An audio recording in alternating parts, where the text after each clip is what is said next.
Kanchan Outlook।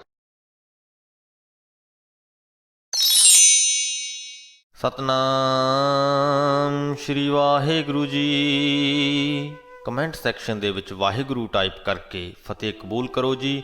Waheguru ji ਕਾ ਖਾਲਸਾ, ਵਾਹਿਗੁਰੂ ਜੀ ਕੀ ਫਤਿਹ। ਤੁਸੀਂ ਆਪਣੇ ਸੁਝਾਅ ਅਤੇ ਸਵਾਲ ਵੀ ਕਮੈਂਟ ਕਰ ਸਕਦੇ ਹੋ। ਤੁਹਾਡੇ ਸੁਝਾਵਾਂ ਦੇ ਉੱਤੇ ਕੰਮ ਕਰਨ ਦੀ ਅਤੇ ਤੁਹਾਡੇ ਸਵਾਲਾਂ ਦੇ ਛੇਤੀ ਤੋਂ ਛੇਤੀ ਜਵਾਬ ਦੇਣ ਦੀ ਪੂਰੀ ਕੋਸ਼ਿਸ਼ ਕੀਤੀ ਜਾਏਗੀ। ਅੱਜ ਸ੍ਰੀ ਗੁਰੂ ਗ੍ਰੰਥ ਸਾਹਿਬ ਜੀ ਦੇ 142ਵੇਂ ਅੰਗ ਦੀ ਵਿਆਖਿਆ ਕਰਦੇ ਹਾਂ ਜੀ। ਮਹਿਲਾ ਪਹਿਲਾ, ਭਾਰ 18 ਮੇਵਾ ਹੋਵੈ, ਗਰੁੜਾ ਹੋਏ ਸੁਆਓ, ਚੰਦ ਸੂਰਜ ਦੂਏ ਫਿਰਦੇ ਰਖੀਐ, ਨਿਹਚਲ ਹੋਵੈ ਥਾਓ, ਪੀ ਤੂੰ ਹੈ ਸਲਾਹਨਾ, ਆਖਣ ਲਹੈ ਨਾ ਚਾਓ। ਇੱਥੇ ਭਾਰ 18 ਬਨਸਪਤੀ ਨੂੰ ਕਿਹਾ ਗਿਆ ਹੈ। ਇੱਕ ਪੁਰਾਤਨ ਖਿਆਲ ਹੈ ਜੋ ਉਹਨਾਂ ਸਮਿਆਂ ਦੇ ਵਿੱਚ ਕਾਫੀ ਪ੍ਰਚਲਿਤ ਸੀ ਕਿ ਜੇਕਰ ਹਰੇਕ ਕਿਸਮ ਦੇ ਬ੍ਰਿਸ਼ ਬੂਟੇ ਜੋ ਵੀ ਨੇ ਉਹਨਾਂ ਦਾ ਇੱਕ ਇੱਕ ਪੱਤਰ ਲੈ ਕੇ, ਹਰ ਦਰਖਤ ਦਾ ਇੱਕ ਪੱਤਾ, ਇਹਨਾਂ ਸਾਰਿਆਂ ਨੂੰ ਇਕੱਠੇ ਕਰਕੇ ਜੇ ਤੋਲ ਲਿਆ ਜਾਵੇ ਤਾਂ ਉਹਨਾਂ ਦਾ ਜੋ ਵਜ਼ਨ ਹੈ ਉਹ 18 ਭਾਰ ਬਣਦਾ ਹੈ। ਭਾਰ ਜੋ ਹੈ ਵਜ਼ਨ ਨੂੰ ਤੋਲਣ ਦੀ ਉਹਨਾਂ ਸਮਿਆਂ ਦੀ ਇੱਕ ਇਕਾਈ ਹੈ ਜੋ ਕਿ ਕਰੀਬ 5 ਮਣ ਜਾਣੀ 2 ਕੁਇੰਟਲ ਦੇ ਬਰਾਬਰ ਹੈ ਇੱਕ ਭਾਰ। ਤਾਂ ਗੁਰੂ ਜੀ ਕਹਿੰਦੇ ਕਿ ਭਾਰ 18 ਮੇਵਾ ਹੋਵੈ, ਭਾਵ 18 ਤੋਂ ਬੇਸਿਕਲੀ ਜੋ ਭਾਵ ਹੈ ਉਹ ਹੈ ਕਿ ਸਾਰੀ ਬਨਸਪਤੀ, ਕਿ ਜੇ ਸਾਰੀ ਬਨਸਪਤੀ ਮੇਵਾ ਬਣ ਜਾਏ। ਗਰੁੜਾ ਹੋਏ ਸੁਆਓ, ਗਰੁੜਾ ਭਾਵ ਮੂੰਹ ਦੇ ਵਿੱਚ ਘੁਲ ਜਾਣ ਵਾਲਾ, ਰਸੀਲਾ, ਤੇ ਕਹਿੰਦੇ ਉਹਦਾ ਜੋ ਸਵਾਦ ਹੈ, ਸੁਆਓ ਹੈ, ਉਹ ਵੀ ਰਸੀਲਾ ਹੋ ਜਾਵੇ। ਚੰਦ ਸੂਰਜ ਦੂਏ ਫਿਰਦੇ ਰੱਖੀਐ, ਫਿਰਦੇ ਭਾਵ ਸੇਵਾਦਾਰ। ਕਹਿੰਦੇ ਕਿ ਜੇਕਰ ਮੇਰੇ ਘਰ ਦੇ ਵਿੱਚ ਸੇਵਾ ਕਰਨ ਦੇ ਲਈ ਚੰਦ ਤੇ ਸੂਰਜ ਵੀ ਲਾ ਲਏ ਜਾਣ, ਨਿਹਚਲ ਹੋਵੈ ਥਾਓ, ਤੇ ਜਿਹੜੀ ਥਾਂ ਦੇ ਉੱਤੇ ਮੈਂ ਰਹਿਣਾ ਹੈ, ਜਿਹੜਾ ਮੇਰਾ ਘਰ ਹੈ, ਉਹ ਵੀ ਅਟੱਲ ਹੋ ਜਾਏ, ਤਾਂ ਵੀ ਪੀ ਤੂੰ ਹੈ ਸਲਾਹਣਾ, ਆਖਣ ਲਹੈ ਨਾ ਚਾਓ, ਤਾਂ ਵੀ ਕਹਿੰਦੇ ਮੇਰੀ ਇੱਛਾ ਹੈ ਕਿ ਮੈਂ ਤੇਰੀ ਹੀ ਸਿਫਤ ਸਲਾਹ ਕਰਦਾ ਰਵਾਂ। ਹੇ ਪ੍ਰਮਾਤਮਾ, ਮੈਂ ਤੇਰੀ ਹੀ ਵਡਿਆਈ ਕਰਦਾ ਰਵਾਂ, ਮੇਰਾ ਮਨ ਤੇਰੀ ਵਡਿਆਈ ਦੇ ਵਿੱਚ ਰਿੱਝਿਆ ਰਹੇ। ਤੇਰੀ ਵਡਿਆਈ ਕਰਨ ਦਾ ਜੋ ਮੇਰਾ ਚਾਅ ਹੈ ਉਹ ਕਦੇ ਵੀ ਮੁੱਕੇ ਨਾ।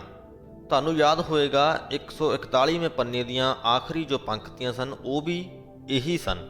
ਉਹਨਾਂ 'ਚ ਵੀ ਗੁਰੂ ਜੀ ਨੇ ਇਹੀ ਕਿਹਾ ਸੀ ਕਿ ਜੇਕਰ ਸਾਰੀਆਂ ਨਦੀਆਂ ਗਾਈਆਂ ਬਣ ਜਾਣ, ਜੋ ਚਸ਼ਮੇ ਨੇ ਉਹ ਦੁੱਧ ਘਿਓ ਦੇ ਬਣ ਜਾਣ, ਭਾਵ ਹੀਰੇ ਮੋਤੀਆਂ ਦੇ ਪਹਾੜ ਮੇਰੇ ਸਾਹਮਣੇ ਖੜੇ ਹੋ ਜਾਣ, ਕਿ ਇਹਨਾਂ ਦੁਨਿਆਵੀ ਚੀਜ਼ਾਂ ਦੇ ਨਾਲ ਮੈਨੂੰ ਫਰਕ ਨਹੀਂ ਪੈਂਦਾ। ਇਹ ਦੁਨਿਆਵੀ ਚੀਜ਼ਾਂ ਮੈਨੂੰ ਖੁਸ਼ੀ ਨਹੀਂ ਦੇ ਸਕਦੀਆਂ ਜਿੰਨੀ ਖੁਸ਼ੀ, ਜਿੰਨਾ ਚਾਅ ਮੇਰੇ ਮਨ ਦੇ ਵਿੱਚ ਤੇਰੀ ਵਡਿਆਈ ਕਰਨ ਦਾ ਹੈ। ਉਸ ਪਰਮਾਤਮਾ ਦੇ ਅੱਗੇ ਗੁਰੂ ਜੀ ਅਰਜ਼ੋਈ ਕਰ ਰਹੇ ਨੇ ਇਹਨਾਂ ਪੰਕਤੀਆਂ ਦੇ ਰਾਹੀਂ।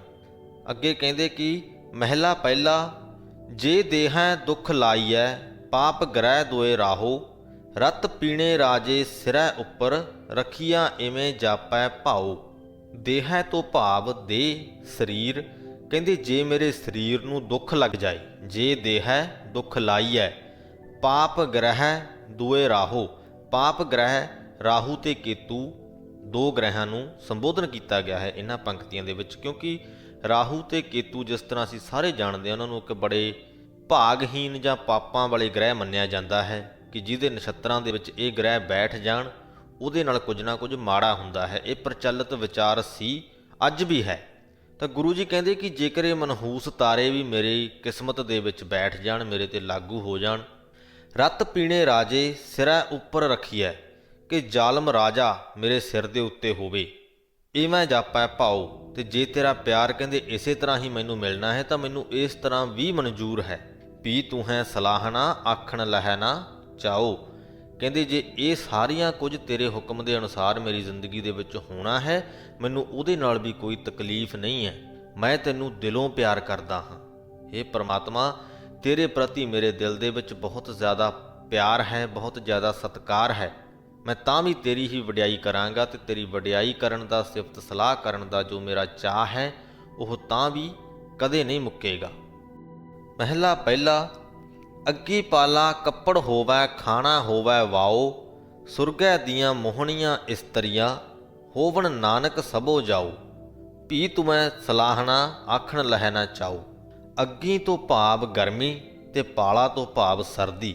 ਕਹਿੰਦੇ ਜੇਕਰ ਗਰਮੀ ਤੇ ਸਰਦੀ ਹੀ ਮੇਰੇ ਕੱਪੜੇ ਹੋਣ, ਭਾਵ ਕਿ ਗਰਮੀ ਨੂੰ ਵੀ ਤੇ ਸਰਦੀ ਨੂੰ ਵੀ ਮੈਂ ਨੰਗੇ ਪਿੰਡੇ ਆਪਣੇ ਸਰੀਰ ਦੇ ਉੱਤੇ ਸਹਾਰਾਂ, ਤੇ ਖਾਣਾ ਹੋਵੈ ਵਾਓ, ਵਾਓ ਭਾਵ ਹਵਾ, ਕਿ ਹਵਾ ਮੇਰੀ ਖੁਰਾਕ ਹੋਵੇ, ਸੁਰਗੈ ਦੀਆਂ ਮੋਹਣੀਆਂ ਇਸਤਰੀਆਂ ਹੋਵਣ ਤੇ ਸੁਰਗ ਦੀਆਂ ਅਪਸਰਾ ਇਸਤਰੀਆਂ ਜੋ ਮੇਰੇ ਘਰ ਦੇ ਵਿੱਚ ਮੌਜੂਦ ਹੋਣ। ਨਾਨਕ ਸਭੋ ਜਾਓ, ਕਹਿੰਦੇ ਹੇ ਨਾਨਕ ਉਹ ਵੀ ਨਾਸਵੰਤ ਨੇ। ਸਭੋ ਜਾਓ ਭਾਵ ਕਿ ਨਾਸਵੰਤ, ਕਿ ਇਹ ਸਾਰੀਆਂ ਚੀਜ਼ਾਂ ਜਿਹੜੀਆਂ ਮੈਂ ਗਿਣੀਆਂ ਨੇ ਸਾਰੀਆਂ ਨਾਸਵੰਤ ਨੇ। ਸਦਾ ਅਟਲ ਰਹਿਣ ਵਾਲਾ ਤਾਂ ਸਿਰਫ ਤੇਰਾ ਇੱਕ ਨਾਂ ਹੈ, ਤੇਰੀ ਇੱਕ ਵਡਿਆਈ ਹੈ। ਤਾਂ ਹੀ ਕਰਕੇ ਭੀ ਤੂੰ ਹੈ ਸਲਾਹਣਾ ਆਖਣ ਲਹਿਣਾ ਚਾਓ। ਤਾਂ ਹੀ ਕਰਕੇ ਕਹਿੰਦੇ ਕਿ ਮੈਂ ਤੇਰਾ ਹੀ ਨਾਮ ਸਲਾਹੁਣਾ ਹੈ, ਤੇਰੀ ਹੀ ਸਿਫਤ ਸਲਾਹ ਕਰਨੀ ਹੈ, ਤੇਰੀ ਹੀ ਵਡਿਆਈ ਕਰਨੀ ਹੈ, ਕਿਉਂਕਿ ਉਹ ਸਦਾ ਅਟਲ ਰਹਿਣ ਵਾਲੀ ਹੈ।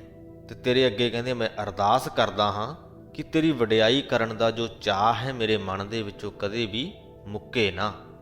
ਪਾਵੜੀ ਬਦ ਫੈਲੀ ਗੈਵਾਨਾ ਖਸਮ ਨਾ ਜਾਣਈ, ਸੋ ਕਹੀਐ ਦੇਵਾਨਾ ਆਪ ਨਾ ਪਛਾਣਈ। ਕਹਿੰਦੇ ਜਿਹੜਾ ਮਨੁੱਖ ਬਦ ਫੈਲੀ ਕਰਦਾ ਹੈ, ਮੰਦੀ ਕਰਤੂਤ ਕਰਦਾ ਹੈ, ਗੈਵਾਨਾ ਭਾਵ ਲੁਕ ਕੇ ਕਰਦਾ ਹੈ। ਜਿਹੜਾ ਮਨੁੱਖ ਲੁਕ ਕੇ ਗੰਦੀਆਂ ਮੰਦੀਆਂ ਹਰਕਤਾਂ ਕਰਦਾ ਹੈ, ਕਰਤੂਤਾਂ ਕਰਦਾ ਹੈ, ਖਸਮ ਨਾ ਜਾਣਈ, ਤੇ ਉਹਨੂੰ ਇਹ ਲੱਗਦਾ ਹੈ ਕਿ ਮੈਂ ਲੁਕ ਕੇ ਜੇ ਇਹ ਸਭ ਕਰ ਲਵਾਂ ਤਾਂ ਉਸ ਪਰਮਾਤਮਾ ਤੋਂ ਮੈਂ ਬਚ ਜਾਵਾਂਗਾ, ਉਹਦੀ ਨਜ਼ਰ ਤੋਂ ਬਚ ਜਾਵਾਂਗਾ। ਜਿਹੜਾ ਉਸ ਪਰਮਾਤਮਾ ਨੂੰ ਹਰ ਥਾਂ ਹਾਜ਼ਰ ਨਾਜ਼ਰ ਨਹੀਂ ਸਮਝਦਾ, ਸੋ ਕਹੀਐ ਦੀਵਾਨਾ। ਦੀਵਾਨਾ ਤੋਂ ਭਾਵ ਪਾਗਲ। ਕਹਿੰਦੇ ਉਹਨੂੰ ਪਾਗਲ ਕਹਿਣਾ ਚਾਹੀਦਾ ਹੈ, ਕਿਉਂਕਿ ਆਪ ਨਾ ਪਛਾਣਈ, ਉਹ ਆਪਣੇ ਅਸਲੇ ਨੂੰ ਨਹੀਂ ਪਛਾਣਦਾ। ਉਹਦੇ ਮਨ 'ਚ ਸ਼ਾਇਦ ਇੱਕ ਵਹਿਮ ਹੈ ਕਿ ਜੇ ਮੈਂ ਛੱਤ ਦੇ ਥੱਲੇ ਰਹਿ ਕੇ ਕੋਈ ਮੰਦਾ ਕਾਰਜ ਕਰਾਂ ਤਾਂ ਉਹ ਪ੍ਰਮਾਤਮਾ ਮੈਨੂੰ ਨਹੀਂ ਦੇਖ ਪਾਏਗਾ। ਪਰ ਉਹਨੂੰ ਇਸ ਗੱਲ ਦੀ ਸਮਝ ਨਹੀਂ ਕਿ ਉਹ ਪ੍ਰਮਾਤਮਾ ਉਹਦੇ ਆਪਦੇ ਹੀ ਅੰਦਰ ਵਸਦਾ ਹੈ ਤੇ ਉਹ ਇਹ ਸਭ ਕੁਝ ਵੇਖ ਰਿਹਾ ਹੈ। ਕਲਹਿ ਬੁਰੀ ਸੰਸਾਰ ਵਾਦੇ ਖਪੀਐ, ਵਿਣ ਨਾਵੈ ਵੇਕਾਰ ਭਰਮੇ ਪਚੀਐ। ਕਲਹਿ ਤੋਂ ਭਾਵ ਕਲੇਸ਼, ਝਗੜਾ, ਤੇ ਵਾਦੇ ਤੋਂ ਭਾਵ ਵੀ ਝਗੜਾ, ਝਮੇਲਾ। ਕਹਿੰਦੇ ਕਲਹਿ ਬੁਰੀ ਸੰਸਾਰ ਵਾਦੇ ਖਪੀਐ। ਕਹਿੰਦੇ ਇਹ ਜੋ ਜਗਤ ਹੈ ਇਹਦੇ ਵਿੱਚ ਵਿਕਾਰਾਂ ਦਾ ਇੱਕ ਐਸਾ ਚੰਦਰਾ ਝਗੜਾ ਫੈਲਿਆ ਹੋਇਆ ਹੈ, ਤੇ ਜੋ ਮਨੁੱਖ ਹੈ ਇਹਨਾਂ ਵਿਕਾਰਾਂ ਦੇ ਝਮੇਲੇ ਦੇ ਵਿੱਚ ਹੀ ਖਪਦਾ ਰਹਿੰਦਾ ਹੈ। ਬਿਨ ਨਾਮੈ ਵੇਕਾਰ ਭਰਮੇ ਪਚੀਐ। ਨਾਮ ਨੂੰ ਛੱਡ ਕੇ, ਪਰਮਾਤਮਾ ਦੇ ਨਾਮ ਨੂੰ ਛੱਡ ਕੇ ਮੰਦੇ ਕਰਮਾਂ ਦੇ ਵਿੱਚ, ਹੋਰ ਤਰ੍ਹਾਂ ਦੇ ਭਰਮਾਂ ਦੇ ਵਿੱਚ, ਭਟਕਣਾ ਦੇ ਵਿੱਚ ਆਪਦੇ ਚਿੱਤ ਨੂੰ ਪਰਚਾਈ ਰੱਖਦਾ ਹੈ। ਰਾਹਾਂ ਦੋਵੇਂ ਇੱਕ ਜਾਣੈ ਸੋਈ ਸਿਜ ਸੀ, ਕੁਫਰ ਗੋ ਕੁਫਰਾਣੈ ਪਿਆ ਦਜ ਸੀ। ਸਿਜ ਸੀ ਤੋਂ ਭਾਵ ਕਾਮਯਾਬ ਹੋਣਾ, ਬਚ ਜਾਣਾ, ਤੇ ਦਜ ਸੀ ਤੋਂ ਭਾਵ ਸੜ ਜਾਣਾ। ਗੁਰੂ ਜੀ ਕਹਿੰਦੇ ਕਿ ਰਾਹ ਦੋਵੇਂ, ਇਨਸਾਨ ਦੀ ਜ਼ਿੰਦਗੀ ਦੇ ਦੋ ਰਸਤੇ ਨੇ, ਜਾਂ ਤੇ ਉਹ ਮਾਇਆ ਦੇ ਰਸਤੇ ਪੈ ਜਾਵੇ ਜਾਂ ਪਰਮਾਤਮਾ ਦੇ ਨਾਮ ਦੇ ਰਸਤੇ ਪੈ ਜਾਵੇ। ਇੱਕ ਜਾਣੈ ਸੋਈ ਸਿਜ ਸੀ, ਜਿਹੜਾ ਇਸ ਗੱਲ ਨੂੰ ਜਾਣ ਕੇ ਪਰਮਾਤਮਾ ਦੇ ਰਸਤੇ ਤੇ ਤੁਰ ਪੈਂਦਾ ਹੈ ਉਹ ਕਾਮਯਾਬ ਹੋ ਜਾਂਦਾ ਹੈ, ਉਹ ਵਿਕਾਰਾਂ ਤੋਂ ਬਚ ਜਾਂਦਾ ਹੈ। ਤੇ ਕੁਫਰ ਗੋ ਕੁਫਰਾਣਾ ਪਿਆ ਦਜ ਸੀ, ਤੇ ਦੂਸਰਾ ਜਿਹੜਾ ਮਾਇਆ ਦੇ ਰਸਤੇ ਪੈ ਜਾਂਦਾ ਹੈ, ਝੂਠ ਦੇ ਵਿੱਚ ਗਲਤਾਨ ਹੋ ਕੇ, ਕੁਫਰ ਗੋ ਭਾਵ ਝੂਠ ਦੇ ਵਿੱਚ ਗਲਤਾਨ ਹੋ ਜਾਣਾ। ਕਹਿੰਦੇ ਝੂਠ ਦੇ ਵਿੱਚ ਗਲਤਾਨ ਹੋ ਕੇ ਉਹ ਵਿਕਾਰਾਂ ਦੀ ਅੱਗ ਦੇ ਵਿੱਚ ਹੀ ਸੜ ਜਾਂਦਾ ਹੈ। ਸਭ ਦੁਨੀਆ ਸੁਬਹਾਨ ਸੱਚ ਸਮਾਈਐ, ਸਿੱਝੈ ਦੀਵਾਨ ਆਪ ਗਵਾਈਐ।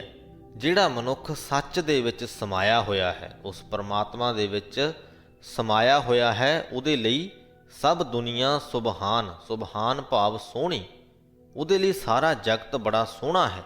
ਸਿੱਝੈ ਦਰ ਦੀਵਾਨ ਆਪ ਗਵਾਈਐ। ਉਹ ਆਪਣੀ ਖੁਦੀ ਨੂੰ ਮਿਟਾ ਕੇ ਪਰਮਾਤਮਾ ਦੇ ਦਰ ਤੇ, ਪ੍ਰਭੂ ਦੀ ਦਰਗਾਹ ਤੇ ਸੁਰਖਰੂ ਹੋ ਜਾਂਦਾ ਹੈ। ਮਹਿਲਾ ਪਹਿਲਾ ਸ਼ਲੋਕ।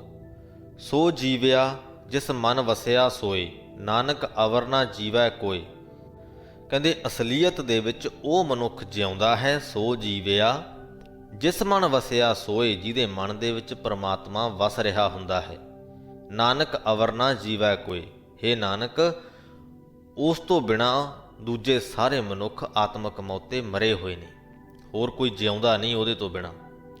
ਜੇ ਜੀਵੈ ਪਤ ਲੱਥੀ ਜਾਏ, ਸਭ ਹਰਾਮ ਜੇਤਾ ਕਿਛ ਖਾਏ।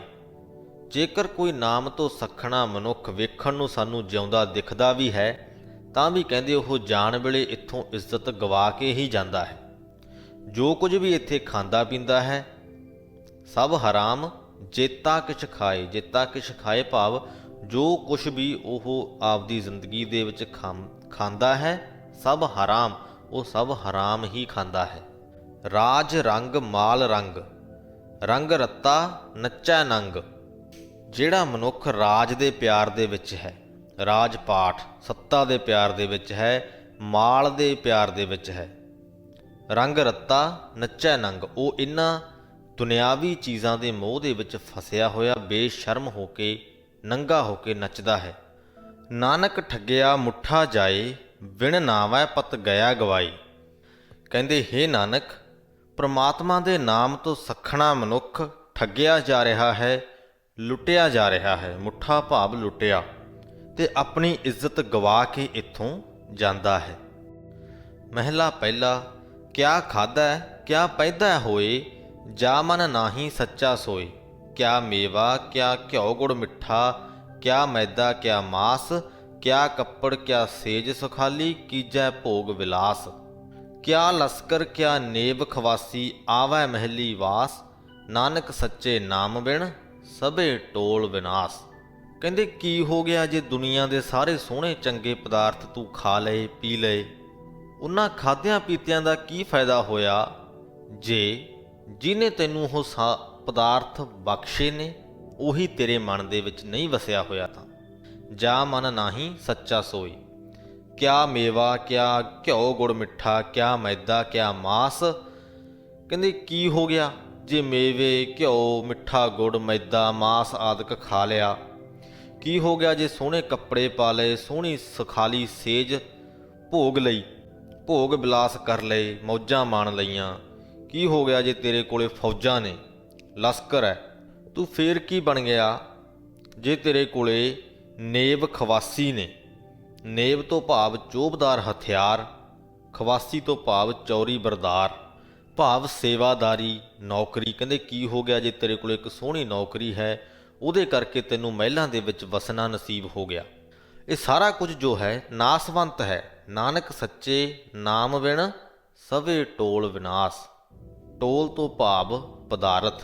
ਕਹਿੰਦੇ ਕਿ ਉਸ ਪਰਮਾਤਮਾ ਦੇ ਸੱਚੇ ਨਾਮ ਤੋਂ ਬਿਨਾਂ ਸਾਰੇ ਹੀ ਇਹ ਪਦਾਰਥ, ਸਾਰੀਆਂ ਹੀ ਇਹ ਦੌਲਤਾਂ ਸ਼ੋਹਰਤਾਂ ਨਾਸਵੰਤ ਨੇ, ਵਿਨਾਸ਼ਯੋਗ ਨੇ, ਇੱਕ ਦਿਨ ਖਤਮ ਹੋ ਜਾਣਗੀਆਂ। ਤਾਂ ਇਹਨਾਂ ਸਾਰੀਆਂ ਦਾ ਤੈਨੂੰ ਕੀ ਫਾਇਦਾ ਹੋਇਆ? ਇਹ ਸਾਰਾ ਕੁਝ ਮਿਲ ਕੇ ਵੀ ਤੈਨੂੰ ਤੇਰੇ ਮਨ ਦੀ ਸ਼ਾਂਤੀ ਨਸੀਬ ਨਹੀਂ ਕਰਾ ਸਕਦਾ, ਜਿਹੜਾ ਕਿ ਪ੍ਰਮਾਤਮਾ ਦਾ ਨਾਮ ਕਰਮਾ ਸਕਦਾ ਹੈ। ਪਵੜੀ। ਜਾਤੀ ਦੈ ਕਿਆ ਹੱਥ, ਸੱਚ ਪਰਖੀਐ, ਮੋਹਰਾ ਹੋਵੈ ਹੱਥ ਮਰੀਆ ਚਖੀਐ। ਕਹਿੰਦੇ ਉਸ ਪਰਮਾਤਮਾ ਦੇ ਦਰਬਾਰ ਦੇ ਵਿੱਚ ਸੱਚ ਪਰਖਿਆ ਜਾਂਦਾ ਹੈ, ਉਹਦੇ ਨਾਮ ਰੂਪ ਸੌਦਾ ਪਰਖਿਆ ਜਾਂਦਾ ਹੈ। ਤੇਰੀ ਜਾਤੀ ਦੇ ਹੱਥ ਵਿੱਚ ਕੁਝ ਨਹੀਂ। ਜਿਹੜੇ ਤੂੰ ਉੱਚੀ ਜਾਤੀ ਦਾ ਮਾਣ ਕਰਦਾ ਫਿਰ ਰਿਹਾ ਹੈ, ਇਹਦਾ ਕੋਈ ਫਾਇਦਾ ਨਹੀਂ ਹੈ। ਮੋਹਰਾ ਹੋਵੈ ਹੱਥ ਮਰੀਆ ਚਖੀਐ। ਮੋਹਰਾ ਇੱਕ ਜ਼ਹਿਰੀਲਾ ਬੂਟਾ ਹੁੰਦਾ ਹੈ। ਕਹਿੰਦੇ ਤੇਰਾ ਜਾਤੀ ਦਾ ਜੋ ਹੰਕਾਰ ਹੈ ਉਹ ਬਿਲਕੁਲ ਇਸ ਤਰ੍ਹਾਂ ਹੈ ਜਿਵੇਂ ਕਿ ਤੇਰੇ ਘਰ ਦੇ ਵਿੱਚ ਜ਼ਹਿਰੀਲਾ ਬੂਟਾ ਲੱਗਿਆ ਹੋਵੇ, ਕਿ ਜਿਹਨੂੰ ਤੂੰ ਜੇ ਚੱਖੇਂਗਾ ਤਾਂ ਵੀ ਮਰੇਂਗਾ। ਸੱਚੇ ਕੀ ਸਰਕਾਰ ਜੁਗ ਜੁਗ ਜਾਣੀਐ। ਉਸ ਪਰਮਾਤਮਾ ਦਾ ਰਾਜ, ਉਹਦੀ ਹਕੂਮਤ ਹਰ ਯੁੱਗ ਦੇ ਵਿੱਚ ਵਰਤਦੀ ਹੈ। ਇਹ ਨਹੀਂ ਹੈ ਕਿ ਪੁਰਾਣੇ ਸਮਿਆਂ ਦੇ ਵਿੱਚ ਉੱਚੀ ਜਾਤੀ ਦੀ ਵੱਧ ਅਹਿਮੀਅਤ ਸੀ ਉਸ ਪਰਮਾਤਮਾ ਦੀਆਂ ਨਜ਼ਰਾਂ ਦੇ ਵਿੱਚ, ਜਾਂ ਅੱਜ ਦੀ ਘੜੀ ਵੱਧ ਅਹਿਮੀਅਤ ਹੈ।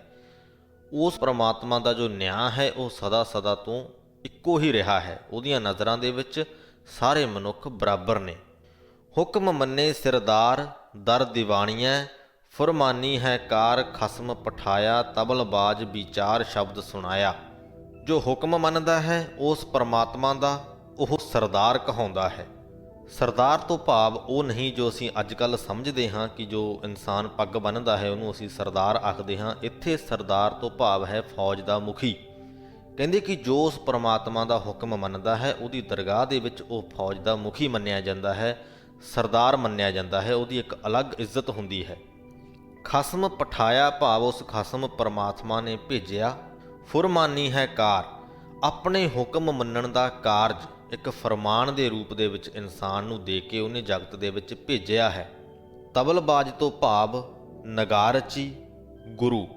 ਤੇ ਗੁਰੂ ਨੇ ਵੀ ਕਹਿੰਦੇ ਆਪਣੇ ਸ਼ਬਦਾਂ ਦੇ ਰਾਹੀਂ ਇਹੀ ਗੱਲ ਸੁਣਾਈ ਹੈ, ਉਹੀ ਪਰਮਾਤਮਾ ਦਾ ਹੁਕਮ ਸੁਣਾਇਆ ਹੈ, ਫਰਮਾਨ ਸੁਣਾਇਆ ਹੈ। ਇੱਕ ਹੋਏ ਅਸਵਾਰ ਇੱਕ ਨਾ ਸਾਖਤੀ, ਇੱਕ ਨਹੀਂ ਬੱਧੇ ਭਾਰ ਇੱਕ ਨਾ ਤਾਖਤੀ। ਤੇ ਗੁਰੂ ਦਾ ਇਹ ਸ਼ਬਦ ਸੁਣ ਕੇ ਕਈ ਤੇ ਅਸਵਾਰ ਹੋ ਗਏ ਹਨ, ਭਾਵ ਕਿ ਜਿਸ ਤਰ੍ਹਾਂ ਕਹਿ ਲਓ ਕਿ ਪਰਮਾਤਮਾ ਦੇ ਰਾਹ ਦੇ ਉੱਤੇ ਚੱਲਣ ਦੇ ਲਈ ਘੋੜਿਆਂ ਤੇ ਸਵਾਰ ਹੋ ਗਏ। ਇਕਨਾ ਸਾਖਤੀ ਭਾਵ ਪੈਰਾਂ ਦੇ ਵਿੱਚ ਪਾਉਣ ਵਾਲੀਆਂ ਚੱਪਲੀਆਂ, ਤੇ ਇਕਨਾ ਨੇ ਕਹਿੰਦੇ ਵੀ ਉਹ ਚੱਪਲੀਆਂ ਪਾ ਲਈਆਂ, ਤਿਆਰ ਹੋ ਗਏ। ਇਕਨਾ ਬੱਤੇ ਭਾਰ ਉਹਨਾਂ ਨੇ ਆਪਣਾ ਰਾਸ਼ਨ ਪਾਣੀ ਬੰਨ੍ਹ ਲਿਆ, ਤੇ ਇਕਨਾ ਤਾਕਤੀ ਭਾਵ ਦੌੜ ਪਏ, ਭੱਜ ਲਏ। ਤੇ ਕਈ ਉਸ ਪਰਮਾਤਮਾ ਦੇ ਰਾਹ ਤੇ ਚੱਲਣ ਦੇ ਲਈ ਭੱਜ ਖੜੋਤੇ, ਭਾਵ ਕਿ ਇੰਨੀ ਉਹਨਾਂ ਨੂੰ ਕਾਹਲੀ ਸੀ। ਸ਼ਲੋਕ ਮਹਿਲਾ ਪਹਿਲਾ। ਜਾ ਪੱਕਾ ਤਾਂ ਕਟਿਆ, ਰਹੀ ਸੂ ਪੱਲਰ ਵਾੜ, ਸਣ ਕਿਸਾਰਾ ਚਿੱਥਿਆ, ਕਣ ਲਿਆ ਤਨ ਝਾੜ। ਕਹਿੰਦੇ ਕਿ ਜਦੋਂ ਕਣਕ ਆਦਿਕ ਦੀ ਫਸਲ ਹੈ ਜੋ ਪੱਕ ਜਾਂਦੀ ਹੈ, ਜਾਂ ਪੱਕਾ ਤਾਂ ਕੱਟਿਆ, ਤਾਂ ਅਸੀਂ ਉਸ ਨੂੰ ਕੱਟ ਲੈਂਦੇ ਹਾਂ।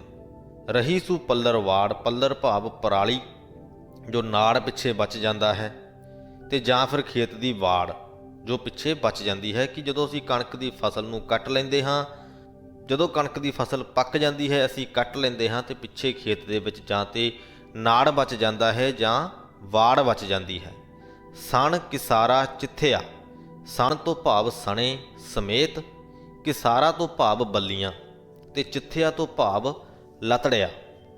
ਅੱਜ ਦੇ ਸਮੇਂ ਦੇ ਵਿੱਚ ਮਸ਼ੀਨਰੀ ਦਾ ਯੁੱਗ ਹੈ, ਹੜੰਬੇ ਹਨ, ਕੰਬਾਈਨਾਂ ਹਨ ਜਿਨ੍ਹਾਂ ਦੇ ਰਾਹੀਂ ਅਸੀਂ ਕਣਕ ਨੂੰ ਕੱਢ ਲੈਂਦੇ ਹਾਂ, ਪਰ ਪੁਰਾਣੇ ਸਮਿਆਂ ਦੇ ਵਿੱਚ ਲਤੜ ਕੇ ਢੋਲਾਂ ਦੇ ਉੱਪਰ ਕੁੱਟ ਕੇ ਕਣਕ ਨੂੰ ਕੱਢਿਆ ਜਾਂਦਾ ਸੀ। ਤਾਂ ਉਸ ਦਾ ਜ਼ਿਕਰ ਕਰਦੇ ਹੋਏ ਗੁਰੂ ਜੀ ਕਹਿੰਦੇ ਨੇ ਕਿ ਸਣ ਕਿਸਾਰਾ ਚਿੱਥਿਆ, ਕਿ ਸਣੇ ਬੱਲੀਆਂ ਉਹਦਾ ਗਾਹ ਪਾਇਆ ਜਾਂਦਾ ਹੈ, ਗਾਹ ਲਾਇਆ ਜਾਂਦਾ ਹੈ, ਉਹਨੂੰ ਲਤੜਿਆ ਜਾਂਦਾ ਹੈ। ਕਣ ਲਿਆ ਤਣ ਝਾੜ, ਤੇ ਬੋਲ ਉਡਾ ਕੇ ਦਾਣੇ ਕੱਢ ਲਏ ਜਾਂਦੇ ਹਨ। ਦੋਏ ਪੁੜ ਚੱਕੀ ਜੋੜ ਕੇ ਪੀਸਣ ਆਏ ਬਹਿੱਠ, ਤੇ ਚੱਕੀ ਦੇ ਦੋਹਾਂ ਪੁੜਾਂ ਦੇ ਵਿੱਚ ਰੱਖ ਕੇ ਇਹਨਾਂ ਦਾਣਿਆਂ ਨੂੰ ਪੀਣ ਦੇ ਲਈ ਪ੍ਰਾਣੀ ਆ ਬੈਠਦਾ ਹੈ। ਪਰ ਕਹਿੰਦੇ ਕਿ ਹੇ ਨਾਨਕ, ਇੱਕ ਅਜੀਬ ਅਚਰਜ ਤਮਾਸ਼ਾ ਵੇਖਿਆ ਹੈ। ਨਾਨਕ ਅਜਬ ਡਿੱਠ, ਜੋ ਦਰ ਰਹੇ ਸੋ ਉਬਰੇ। ਉਬਰੇ ਤੋਂ ਭਾਵ ਬਚ ਜਾਣਾ। ਕਹਿੰਦੇ ਕਿ ਜੋ ਚੱਕੀ ਦੀ ਜੋ ਕਿੱਲੀ ਹੈ ਉਹਦੇ ਨੇੜੇ ਰਹਿੰਦੇ ਹਨ, ਉਹ ਪੀਸਣੋਂ ਬਚ ਜਾਂਦੇ ਹਨ। ਤਾਂ ਕੁੱਲ ਮਿਲਾ ਕੇ ਗੁਰੂ ਜੀ ਸਾਨੂੰ ਇਹ ਸਮਝਾਉਣਾ ਚਾਹੁੰਦੇ ਨੇ ਕਿ ਇਹ ਜੋ ਜਗਤ ਹੈ, ਜੋ ਜਗਤ ਦਾ ਪਸਾਰਾ ਹੈ, ਇਹ ਵੀ ਉਹ ਦੋ ਪੁੜਾਂ ਵਾਲੀ ਚੱਕੀ ਦੇ ਬਰਾਬਰ ਹੈ। ਜਿੰਨਾ ਚਿਰ ਅਸੀਂ ਉਸ ਚੱਕੀ ਦੇ ਧੁਰੇ ਭਾਵ ਪਰਮਾਤਮਾ ਦੇ ਨੇੜੇ ਰਵਾਂਗੇ, ਤਾਂ ਅਸੀਂ ਵਿਕਾਰਾਂ ਰੂਪੀ ਪੁੜਾਂ ਤੋਂ ਬਚੇ ਰਵਾਂਗੇ, ਉਹਨਾਂ ਦੇ ਵਿੱਚ ਪੀਸਣ ਤੋਂ ਬਚੇ ਰਵਾਂਗੇ। ਜੇ ਪਰਮਾਤਮਾ ਤੋਂ ਦੂਰ ਜਾਵਾਂਗੇ ਤਾਂ ਅਸੀਂ ਪੀਸੇ ਜਾਵਾਂਗੇ, ਵਿਕਾਰਾਂ ਦੇ ਵਿੱਚ ਫਸ ਜਾਵਾਂਗੇ। ਸੋ ਇਸ ਦੇ ਨਾਲ ਹੀ ਸ੍ਰੀ ਗੁਰੂ ਗ੍ਰੰਥ ਸਾਹਿਬ ਜੀ ਦੇ 142ਵੇਂ ਅੰਗ ਦੀ ਵਿਆਖਿਆ ਦੀ ਸਮਾਪਤੀ ਹੁੰਦੀ ਹੈ ਜੀ। ਚੈਨਲ ਦੇ ਨਾਲ ਬਣੇ ਰਹਿਣ ਦੇ ਲਈ ਤੁਹਾਡਾ ਬਹੁਤ ਬਹੁਤ ਧੰਨਵਾਦ ਹੈ। ਮਨ ਪ੍ਰਸੰਨ ਹੁੰਦਾ ਹੈ ਜਦੋਂ ਤੁਹਾਡੇ ਕਮੈਂਟ ਪੜ੍ਹਦੇ ਹਾਂ, ਤੁਸੀਂ ਫਤਿਹ ਵੀ ਬੁਲਾਉਂਦੇ ਹੋ, ਸਵਾਲ ਵੀ ਪੁੱਛਦੇ ਹੋ, ਗੁਰੂ ਦੀ ਬਾਣੀ ਦੇ ਨਾਲ ਜੁੜੇ ਹੋਏ ਹੋ, ਬਹੁਤ ਵਧੀਆ ਗੱਲ ਹੈ। ਇਸੇ ਤਰ੍ਹਾਂ ਹੀ ਬਣੇ ਰਹੋ, ਹੋਰਨਾਂ ਨੂੰ ਵੀ ਅਸੀਂ ਆਪਣੇ ਨਾਲ ਜੋੜਨ ਦੀ ਕੋਸ਼ਿਸ਼ ਕਰੀਏ। ਇਸੇ ਸੰਦੇਸ਼ ਦੇ ਨਾਲ ਹੀ ਫਤਿਹ ਕਬੂਲ ਕਰੋ ਜੀ। ਵਾਹਿਗੁਰੂ ਜੀ ਕਾ ਖਾਲਸਾ, ਵਾਹਿਗੁਰੂ ਜੀ ਕੀ ਫਤਿਹ।